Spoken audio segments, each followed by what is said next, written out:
uma grande autoridade da política acaba de ser internada às pressas. Notícia que acaba de chegar que teve fraturas extremamente grave. Eu vou trazer aqui todos os detalhes e destaques dessa notícia que abalou Brasília agora neste exato momento, gente. Então, assim, eu vou trazer, além dessas outras várias informações, já vou colocar aqui o pé no acelerador para trazer um número maior de notícias, menor espaço de tempo possível, de forma rápida, breve e bem objetiva, do jeitinho que vocês gostam, já dando início aqui com as informações. Claro, rapidamente, só não esqueçam, por favor, de se inscrever no canal para você ter certeza se você está inscrito aqui ou não, porque tem muita gente que tem dúvidas, né?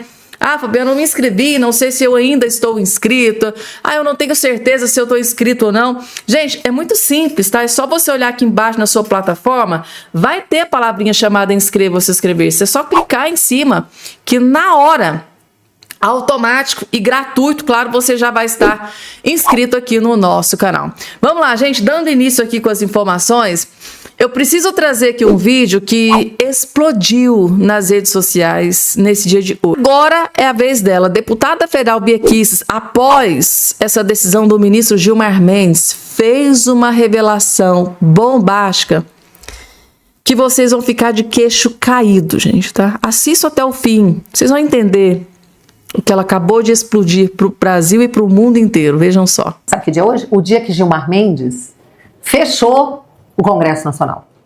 É isso mesmo.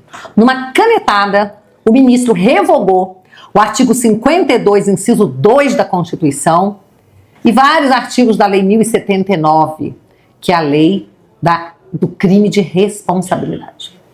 Olha aqui, Gilmar Mendes hoje, numa decisão liminar, ele decidiu o seguinte: só o PGR, o Procurador-Geral da República, pode processar ministro do Supremo por impeachment. Só ele pode denunciar, né, o ministro do Supremo por crime de responsabilidade.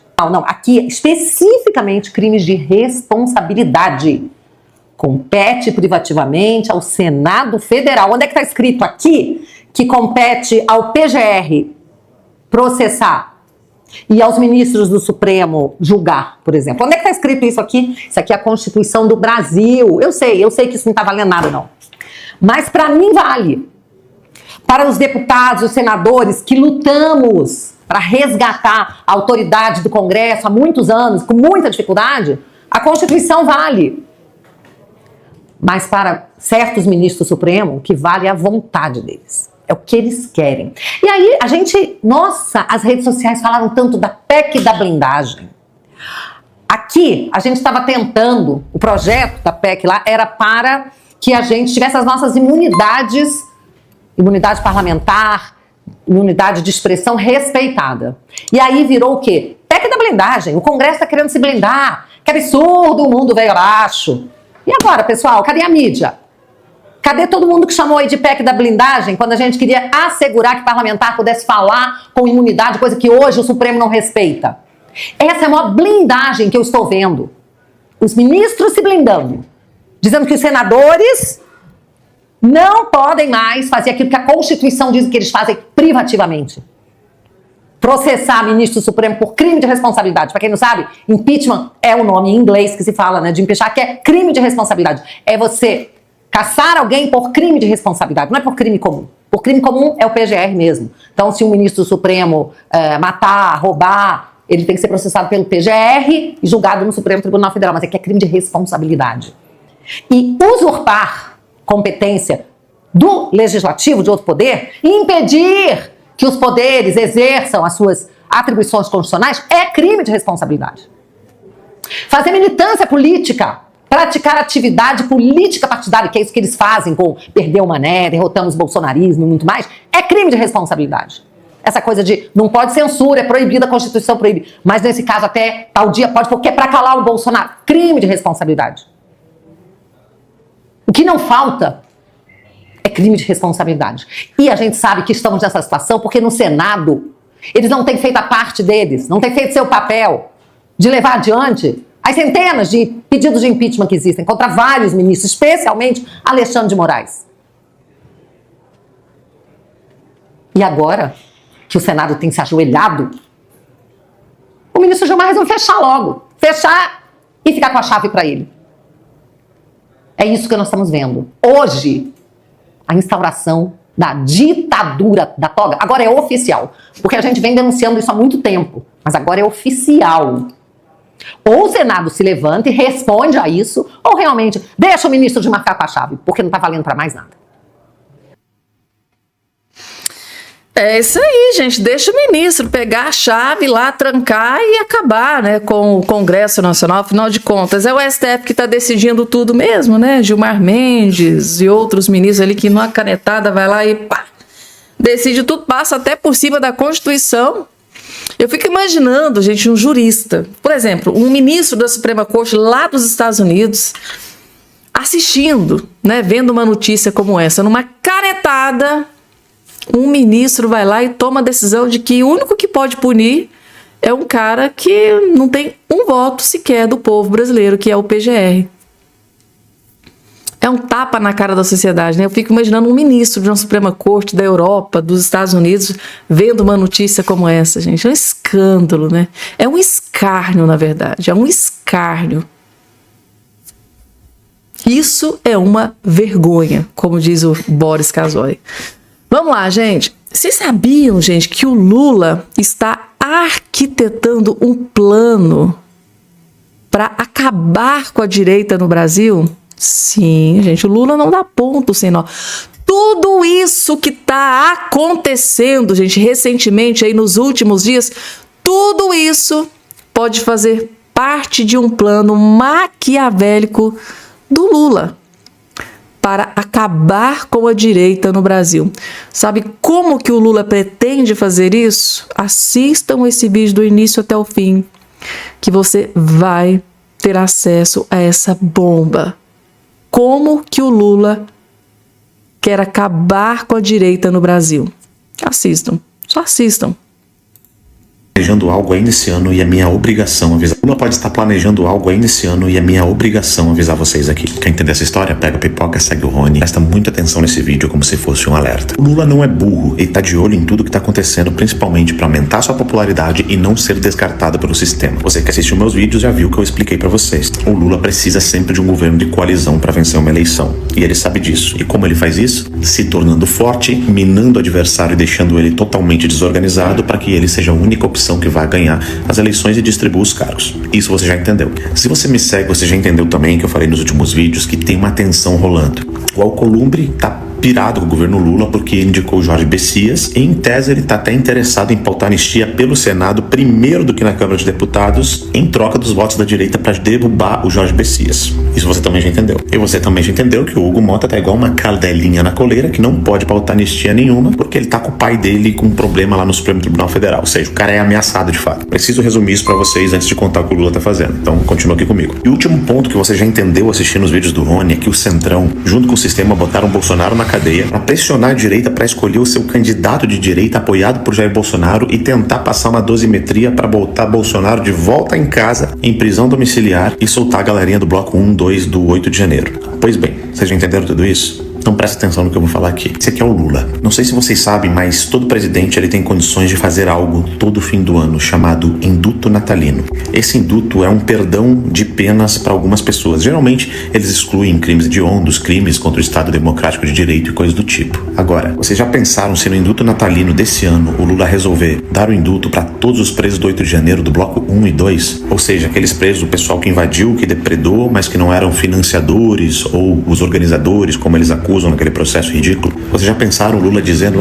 eles são coitadinhos, foram enganados por Bolsonaro. O Bolsonaro tem que ficar na cadeia, preso. Eles já cumpriram a pena e já entenderam que não pode fazer esse tipo de coisa. E depois vai vir com um discurso de pacificação, dizendo que foi ele que soltou essa galera da cadeia e destruir também todo o discurso de anistia da direita. Porque se o Lula fizer isso, ele vai acusar, e não somente ele, mas toda a imprensa que trabalha para ele, vai acusar a direita de dizer que vocês não estavam pensando nos presos do 8 de janeiro e apenas em Jair Bolsonaro. Ele vai criar toda uma narrativa e ainda vai jogar essa narrativa nos Estados Unidos. Enfim, vocês sabem muito bem como essa gente trabalha e ele vai usar isso a favor dele. E por que eu tô fazendo esse vídeo aqui? Eu pensei muito em fazer esse vídeo, como eu ia explicar isso para vocês. Porque existe uma certa celeridade nesse momento. Ou esse processo precisa passar pelo Senado e aproveitar esse momento de tensão do Senado com o próprio governo Lula e dali a pouco aprovar o texto, que é um baita de um projeto que está no Senado, que muda a Lei de Segurança Nacional, que foi a lei que prendeu o Bolsonaro. Eu já expliquei isso em outro vídeo. Se você não sabe do que eu tô falando, vai 2 vídeos atrás ali, assiste que você vai entender. Ou seja, a gente precisa basicamente de celeridade nesses projetos, seja na Câmara Federal ou seja no Senado, porque nós estamos a 1 ano da eleição e é o último induto do Lula. Essa galera do 8 de janeiro foi presa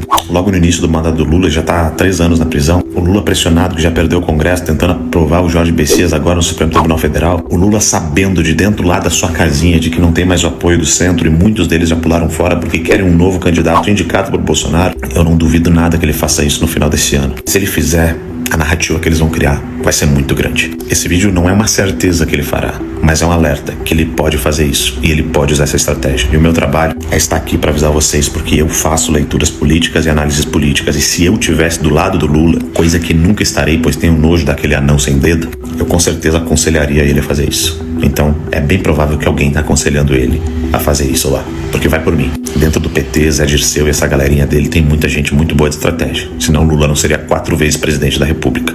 Não dá para subestimar o inimigo. Meu nome é Rony.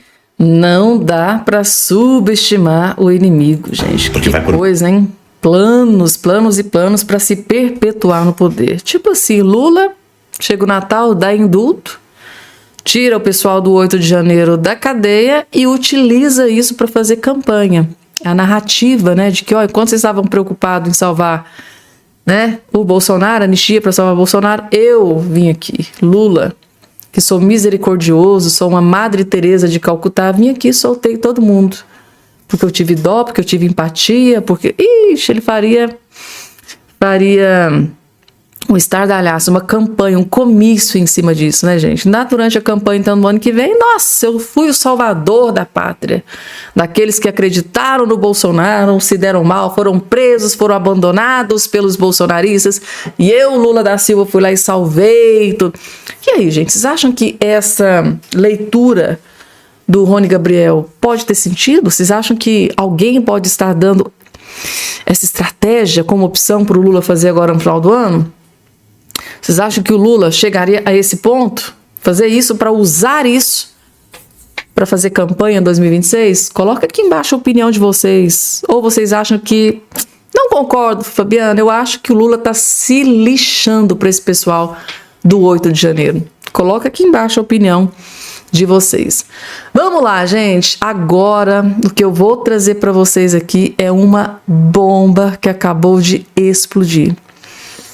E a impressão que eu tenho, né, gente, eu acho que o Lula deve estar se borrando nas calças de que isso aqui possa chegar nele. Calma que vocês vão entender. É isso aqui. Em carta a Trump, Carvajal, né? Carvajal. Vocês sabem muito bem que é o ex-chefe de inteligência do governo Maduro, que está preso nos Estados Unidos e está lá delatando, né, o Maduro, está delatando o Lula da Silva. E o Lula deve estar desesperado. O que está acontecendo? Carvajal mandou uma carta ao Trump, né, acusando o Maduro de liderar narco-estado e manipular eleições. Está acusando o Maduro de manipular eleições. Só que nessa carta que o Carvajal enviou ao Donald Trump, ele diz que tem provas. Ele tem provas de absolutamente todas as denúncias e acusações que ele está fazendo contra o ditador Nicolás Maduro. E calma, gente, que a bomba aqui é tão grande que o próprio Trump acabou de tomar uma decisão aqui, ó, agora, contra o ditador Maduro. Daqui a pouco eu vou trazer essa decisão do Donald Trump que chocou o mundo inteiro. Lula deve estar desesperado. Daqui a pouquinho eu vou chegar lá. Mas vamos entender aqui o que diz essa carta que está deixando o Maduro e o Lula desesperados. O jornal norte-americano Dallas Express obteve uma carta enviada por Hugo Carvajal Barrios ao presidente norte-americano Donald Trump. Então esse jornal teve acesso a uma carta que foi enviada pelo Carvajal para o Donald Trump, ex-diretor de inteligência militar da Venezuela, né, do Maduro, e figura-chave nos governos de Hugo Chávez e Nicolás Maduro. Carvajal cumpre pena nos Estados Unidos por narcoterrorismo. Ele afirma que o regime venezuelano atua como organização criminosa voltada a prejudicar os Estados Unidos. Ele fez uma acusação muito grave contra o Maduro. Carvajal, extraditado na Espanha depois de anos de buscas, diz que Maduro, Diosdado Cabello e altos comandos transformaram, tá, o Estado venezuelano em um cartel. Aquilo que Donald Trump sempre acusa, né, os líderes ali na Venezuela. A carta acusa o regime de armar o tráfico, infiltrar agentes, exportar o trem de Aragua e manipular sistemas eleitorais. Aqui é que pega. Manipular sistemas eleitorais. Ele declara apoio às políticas de Trump e oferece mais informações às autoridades norte-americanas. O que é que o Carvajal, tá, gente, tá, ex-chefe de inteligência do Maduro, tá fazendo aqui? Como ele tá preso, possivelmente deve pegar prisão perpétua nos Estados Unidos, ele tá assim, cara, estou disposto a colaborar e eu vou entregar tudo que eu sei e tudo que eu tenho. Provas. Porque lá pro Donald Trump, não é só você chega lá e falar igual papagaio. Você tem que provar tudo aquilo que você está falando. É tudo que você está denunciando. Fraude em eleições, você tem que provar. Aí é que tá, gente, tá? Ele está oferecendo para o Trump novas informações e com provas. Tá aqui, ó. Principais pontos da carta de Carvajal. No documento, Carvajal afirma estar disposto a fornecer mais detalhes em depoimentos sigilosos, tá? Caso sua colaboração seja considerada relevante, pode reduzir sua pena. Esse é o propósito, a estratégia do Carvajal. Eu entrego o que vocês querem, eu entrego quem vocês querem, que eu tenha provas contra essa pessoa, lógico, eu entrego quem vocês querem, mas em troca eu quero redução de pena. Se eu tenho prisão perpétua, eu quero, vamos supor, 15 anos de pena, 10 anos de pena. Mais ou menos isso. Se confirmadas, as informações podem influenciar a política dos Estados Unidos para a Venezuela e reforçar investigações de narcoterrorismo e espionagem na América Latina. Primeiro ponto, Carvajal afirma que a Venezuela funciona como narco-organização que usa entorpecentes como arma contra os Estados Unidos. Segundo ponto da carta, alega colaboração do regime com o FARC. Gente, é terrorismo, eu não posso nem mencionar aqui para vocês que é perigoso. E inteligência cubana. Ou seja, ele alega colaboração, né, gente, tá, de todo esse regime aqui contra os Estados Unidos. Diz que o trem de Aragua foi exportado para os Estados Unidos depois de 2021 e recebe ordens diretas de Caracas. Quem em Caracas está dando essas ordens? Então, assim, é coisa que ele diz que vai revelar, caso a pena dele seja reduzida. Ele, nessa carta, ele relata a infiltração de espiões venezuelanos e cubanos com bases militares norte-americanas, ou seja, espiões infiltrados venezuelanos e cubanos em bases militares norte-americanas, ou seja, nas bases militares dos Estados Unidos norte-americanas pode ter espiões da Venezuela e de Cuba. Na carta, ele também afirma que o sistema Smartmatic pode ser manipulado e foi criado para manter o chavismo no poder. E na carta também ele diz apoiar a política de Trump e se coloca à disposição para depoimentos sigilosos. Para se preservar, para preservar a sua própria vida, ele quer que tudo que ele delate e que ele prove, né, que ele vai entregar o que o governo Trump deseja, ele quer que tudo fique no sigilo. Até que as decisões contra, né, os ditadores sejam tomadas. Aí, gente, o desespero tomou conta, né? Porque nessa carta, próprio Carvajal, gente, já revelou para o governo Donald Trump que o narcoterrorismo da Venezuela financiou campanha do Lula aqui no Brasil. Ele fez acusações gravíssimas, né? O regime de Nicolás Maduro financiou eleição do Lula aqui no Brasil. Isso, claro que ele vai ter que provar tudo isso que ele está dizendo, tá? Aí, inclusive, saiu aqui o Donald Trump tomou decisão, daqui a pouco eu vou trazer, tomou decisão sobre toda essa questão. Tá aqui também na Gazeta do Povo. Ó. Ex-general chavista oferece ajuda a Trump para provar vínculo de Maduro com o cartel. Aí, gente, vejam a bomba que acabou de explodir. Governo Trump orienta americanos a deixarem Venezuela imediatamente. Alguma coisa me diz que o governo norte-americano, que o governo Donald Trump pode invadir a Venezuela a qualquer momento, gente. Depois desse alerta do governo americano, eu, Fabiana Cardoso, acho que o governo Donald Trump vai invadir a Venezuela a qualquer momento. Porque eu acabei de trazer aqui tudo aquilo que o Carvajal disse que tem em poder, né? Ele tem documentos, provas contra o ditador Maduro. Aí, horas depois dele revelar que tem tudo e pode negociar com o governo Trump em troca de redução de pena, sai aqui essa bomba contra o ditador Maduro. Tá aqui. O governo de Donald Trump orientou os cidadãos americanos a deixarem a Venezuela imediatamente e retornarem aos Estados Unidos. O aviso ocorre em meio à escalada das tensões entre Washington e o governo de Nicolás Maduro. O que é que aconteceu? A Casa Branca divulgou um comunicado em que alerta seus cidadãos para o alto risco de permanecer na Venezuela ou viajar para a Venezuela. Ou seja, os Estados Unidos está dizendo o seguinte: se alguém tiver algum americano tiver intenção de viajar para a Venezuela, não vá. E se tiver algum americano lá em território venezuelano, saia da Venezuela imediatamente.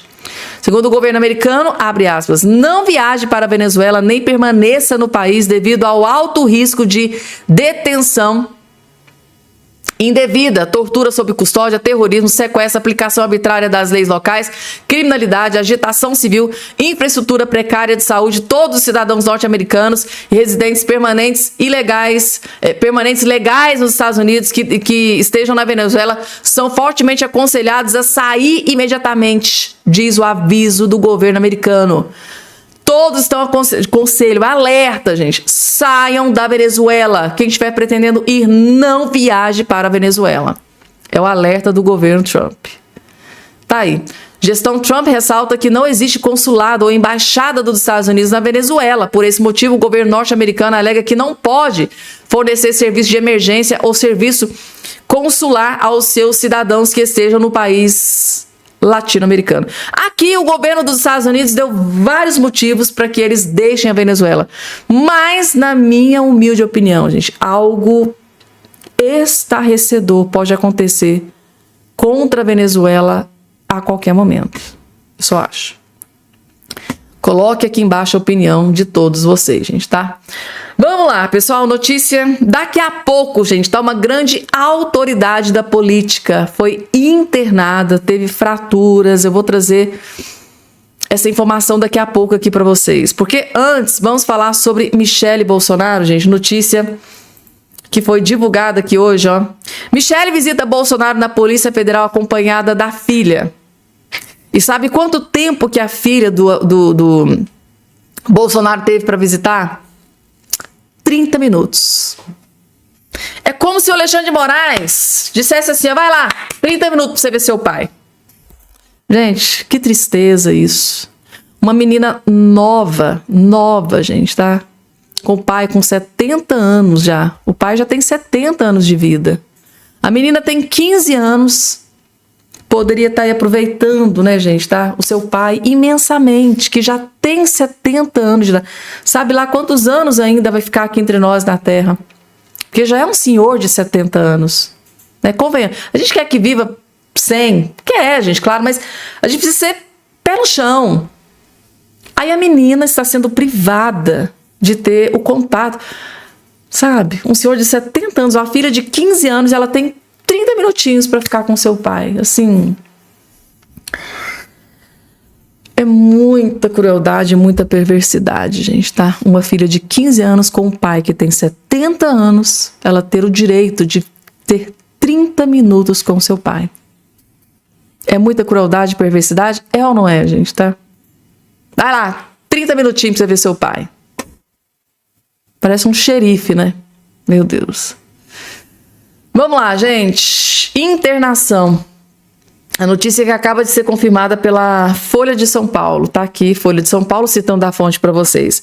Marina Silva, ministra do alto escalão do governo Lula, teve leve fratura na coluna e foi hospitalizada, gente. Tá? A notícia aqui da Folha de São Paulo diz que Marina Silva, ministra do Meio Ambiente e Mudança do Clima, foi diagnosticada com uma leve fratura na região lombar, na coluna, na última quarta-feira, após ser atendida no hospital de Brasília. Ela foi hospitalizada em Brasília, gente, na capital federal. Agora eu tô me perguntando aqui, será que a Marina foi pro SUS? Porque, né? O SUS é o melhor do Brasil, como diz a Daniela Lima.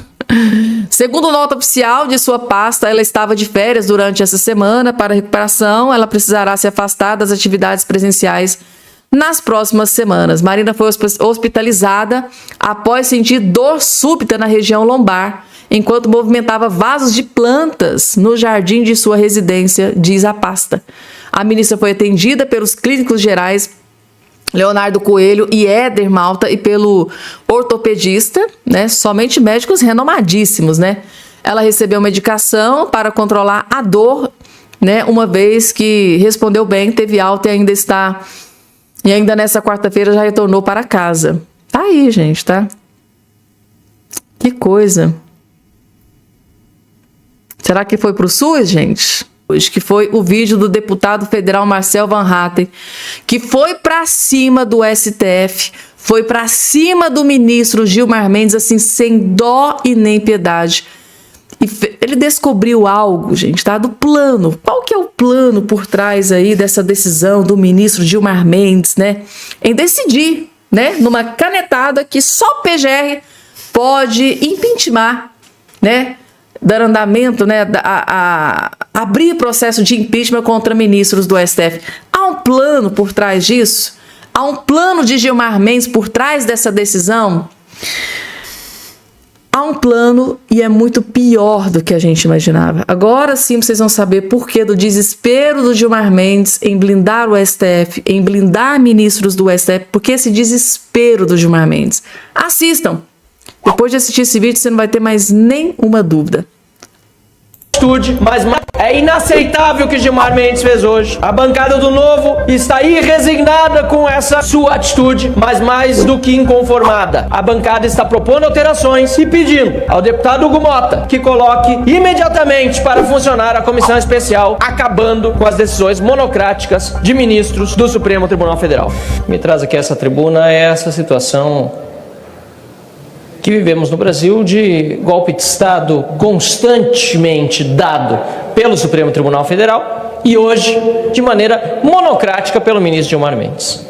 A notícia, e diria inclusive boa nesse caso, é que pelo que eu senti no Senado da República, o Gilmar Mendes conseguiu unir aquela casa que deveria já ter feito impeachment de ministro do Supremo Tribunal Federal por crimes de responsabilidade, mas uniu a casa contra essa sua decisão, contra a decisão de Gilmar Mendes, que acaba simplesmente com o que a Constituição prevê, que é a capacidade de senadores fazerem o impeachment de ministro do Supremo Tribunal Federal. Mais do que isso, aliás, ele acaba com a possibilidade de cidadãos protocolarem pedidos de impeachment de ministro do Supremo Tribunal Federal no Senado da República. O ministro Gilmar Mendes está arrogando-se um poder, que aliás outros ministros já fazem há muito tempo também, de decidir sozinho, sem ter sido eleito para tal, qual é o regime brasileiro. E com certeza não é democrático. Ele está ajudando no esforço das autoridades brasileiras mais altas de tornar o Brasil um país autoritário. Um regime em que a democracia representativa é esvaziada, atacada, assassinada. Então, senhor presidente, eu venho aqui, inclusive, repito, lá do Senado da República, para esta tribuna, repetir um pedido feito do presidente, ou melhor, pelo presidente Davi Alcolumbre ao presidente Hugo Motta, de que paute a PEC acabando com as decisões monocráticas. Não pode pautar diretamente no plenário, porque é preciso ainda instalar comissão especial. Então digo aqui, presidente Hugo Motta, senador Davi Alcolumbre disse que pediu a Vossa Excelência e pediu-me que repetisse esse seu pedido aqui nesta tribuna, Vossa Excelência, para que instale a comissão especial e votemos o fim das decisões monocráticas. Um texto, aliás, que foi relatado por mim na CCJ.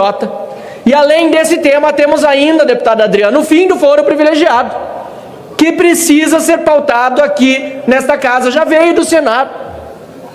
A volta da prisão após condenação em segunda instância. Tem tanta coisa que o Supremo já fez, diminuindo o nosso poder, retirando as nossas funções, que um discurso de 5 minutos não dá conta, deputado Eli, de falar sobre tudo que o Supremo já fez, atacando a democracia.